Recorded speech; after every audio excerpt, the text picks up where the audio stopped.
Hi, I'd like to show you some simple ways to make your surf maps feel more polished and to show that you put a bit of effort into making your map. This is mostly aimed at newer mappers. I'm sure the more experienced mappers will be able to point out additional useful things or maybe flaws in the comments. Now, I'm no god at detailing, but for some reason a few people have told me, "You're good at detailing, bro."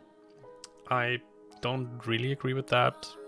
However, my detailing does indeed follow a few basic rules that I find myself mentioning in my streams quite frequently. KzAs said I should make a video, so here we are. The first 2 points are what I like to call free detailing, and are basically the core of my approach. I try to use them in all of my maps. Ground ramps to the map and at least pretend that lights have a source. Floating ramps always look unfinished to me. A simple structural support will give the map a more polished and complete look. Additionally, these will help with depth perception. This can be done with a large base, struts, pillars, chains, or even some fancy, spacey looking anti-gravity thruster thing. Try using contrasting textures on these to further help with depth perception and to make the surfable surface stand out. Random light that appears out of nowhere is another thing that makes me feel like there is a lot of missed potential. I'm not saying you can't have lights without sources. They are great to get the light level up and to make the map look evenly lit. However, light sources are such a great way to make a map feel more alive. Torches, neons, holes in the ceiling, lasers, glowing mushrooms, random futuristic reactor looking things. Your imagination is the limit here. Personally, I like to use neons combined with grooves in the wall or random geometry around them. They are very simple and they can be shaped into whatever you like. Try to align textures, at least in easily visible places. Badly aligned textures look weird to people, especially in start zones where you want to get a good pre-strafe. When you use textures with lines or prominent features on them, try to line them up with your geometry. Many times you will notice that you can only line up one side, but that is still better than no alignment at all. Don't get too obsessed about this, otherwise you will not enjoy reality anymore. Just take a look at the tiles in your bathroom. Most likely they align on one wall only and nowhere else.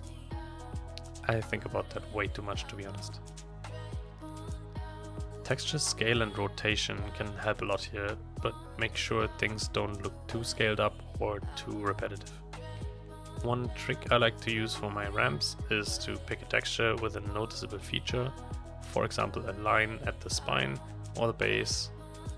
Fit the texture to the surface and then copy the Y scale to the X scale, or the other way around, depending on the rotation of your texture. Personally, I also like to have a somewhat contrasting detailing line going through some larger walls. This will make it feel less repetitive and instantly more polished. Another good strategy is to pick a texture for a specific purpose.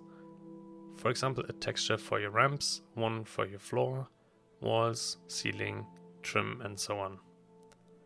I've heard this approach called the spy complex method. It will also help speed up your triggering if you decide to use Trigify.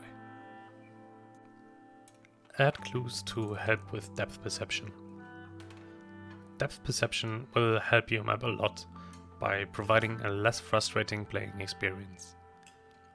This is another point where your choice of textures has great impact. Flat textures, those that have little to no visible detail on them and appear mostly the same color everywhere, will leave players struggling to judge distances accurately, causing them to frequently over or underflick. Especially when flat textures are applied to multiple sides of a brush that are lit up equally. Some things can stay flat textured though. One example would be neon stripes. Your world can be flat textured if you take care to have at least 2 colors, decent lighting, and a bunch of objects that you fly past to help you judge your speed, as well as some vibrant objects to stand out. Objects such as pillars, blocks, or random shapes are always a safe bet to help your map's depth perception. Personally, I like to think that mainly vertical lines help a lot. Angles other than 90 degree. Right angles in surf maps can often give a map the feeling of an old map, especially if the room is a simple rectangle and does not offer a lot of space. A simple way to make corners feel less empty and edges feel more rounded off is to fill them up or cut them at a 4 to 5 degree angle. This will ensure that your points are on grid while also giving your room a more polished feeling.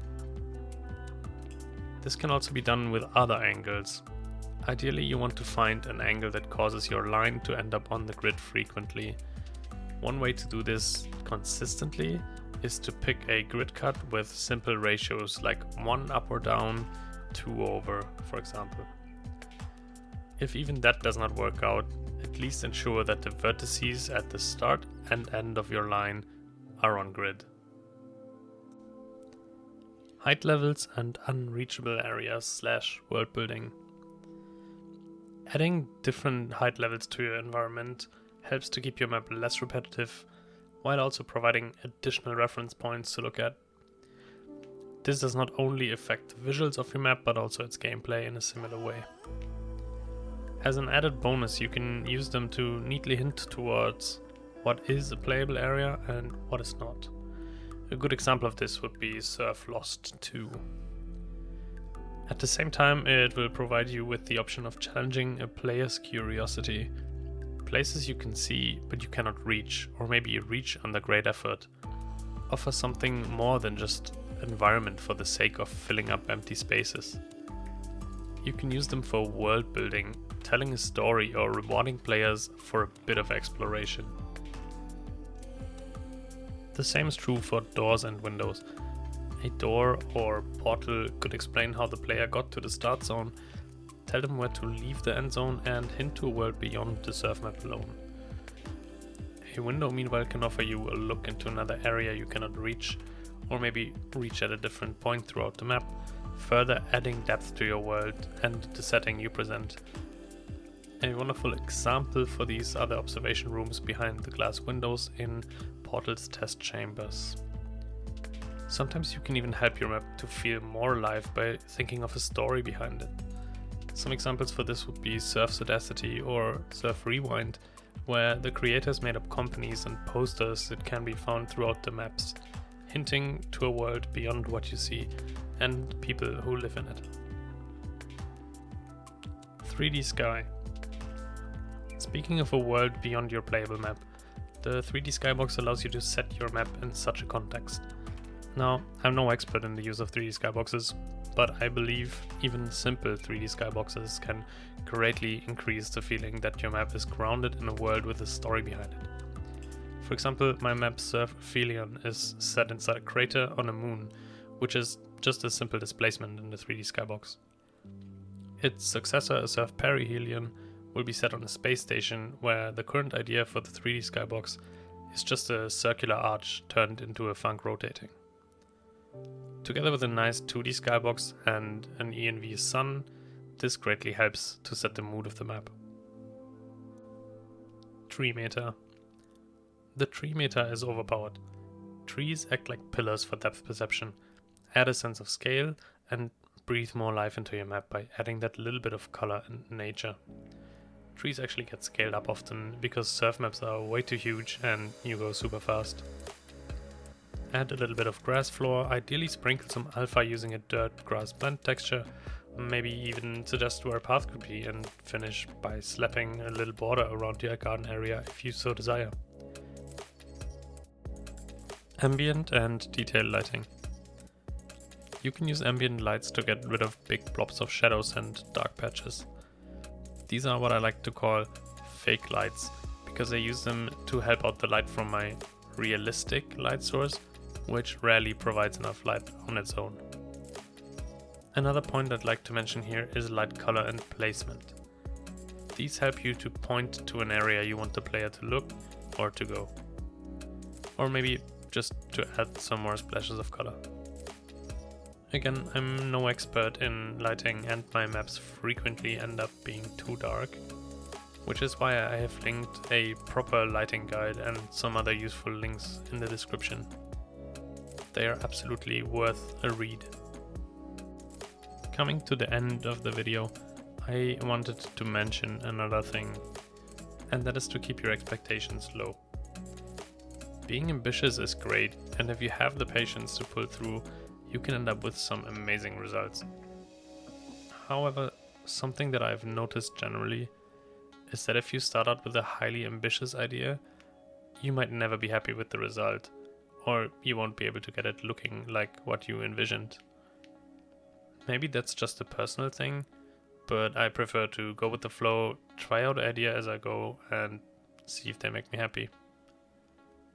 Thanks for watching, and I'm sure you will make some banger maps. Oh, and shout out to Paul, who got me hyped to continue the work on this video.